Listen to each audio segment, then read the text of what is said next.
And పిల్లల్లో obesity and ఇప్పుడు వస్తున్న చాలా problems like polycystic ovarian disease, ఇవన్నీ కూడాను మనం తినే ఫుడ్ లో both quality and ingredient problem మూలన వస్తుంది.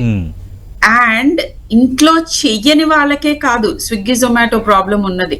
ఇంట్లో చేసినా కూడా ఇంటి ఫుడ్ రెస్టారెంట్ ఫుడ్ తో కంపీట్ చేయటం టేస్ట్ వైజ్ అనేది జరగదు. సో ఓన్లీ వే ఈస్ మీరు పిల్లల్ని పర్టికులర్ గా నేను పీడియాట్రిషియన్ కాబట్టి వారానికి ఒకసారికి మించి బయట ఫుడ్ తినకూడదు, వారానికి ఒకసారి మించి మీరు ఆర్డర్ చేయకూడదు, ఇట్లాంటివి చూసుకోవాలి. అండ్ ఇంకొక వెరీ ఇంపార్టెంట్ థింగ్ రీసెంట్ టైంలో జరిగింది ఏంటంటే చాక్లెట్స్ లో నుంచి చిన్న పురుగులు రావటం, చాక్లెట్స్ తిని బేకరీ ఫుడ్స్ తిని బర్త్డే కేక్ తిని సడన్ డెత్ అయింది కొంతమందికి. బేకరీ ఫుడ్ తిని ఒక చైల్డ్ రక్తం వాంతులు అయ్యి చనిపోయారు. ఇవి మనం పంజాబ్ లో చాలా చోట్ల విన్నాం. వీటిల్లో ప్రాబ్లం ఏంటంటే మనకి యూజువల్ గా టైఫాయిడ్ కాజ్ చేసే ఆర్గానిజం సాల్మోనెల్లా టైఫీ అంటాం, అది రావచ్చు కంటామినేటెడ్ ఫుడ్ మూలన.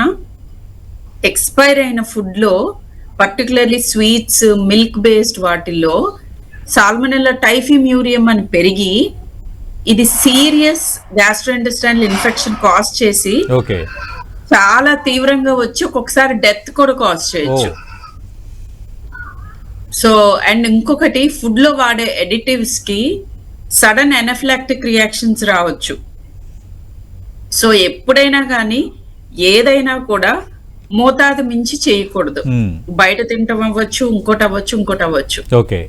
సో పాయిజనస్ కెమికల్స్ ఉంటాయి, వాటిని మనం కంటిన్యూస్ గా బాడీకి అవే పెడుతూ ఉంటే ఆబ్వియస్ గా ఇప్పుడు క్యాన్సర్స్ ఎందుకు ఎక్కువ అవుతున్నాయి, డయాబెటీస్ ఎందుకు ఎక్కువ అవుతుంది, ఊబకాయ ఎందుకు ఎక్కువ అవుతుంది, ఇన్ఫర్టిలిటీ ఎక్కువ ఎందుకు అవుతుంది, ఈ క్వశ్చన్స్ అడుగుతూ ఉంటారు చాలా మంది.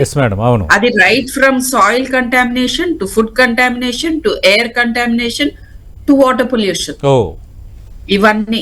సో మనము యాజ్ ఇండివిజువల్స్ అండ్ పేరెంట్స్ చేయగలిగింది ఏంటంటే కంప్లీట్ గా బయట తినకూడదు అని చెప్పటం అనేది, అది ఫాలో అవటం అనేది ఇప్పుడున్న పరిస్థితుల్లో దుర్లభం.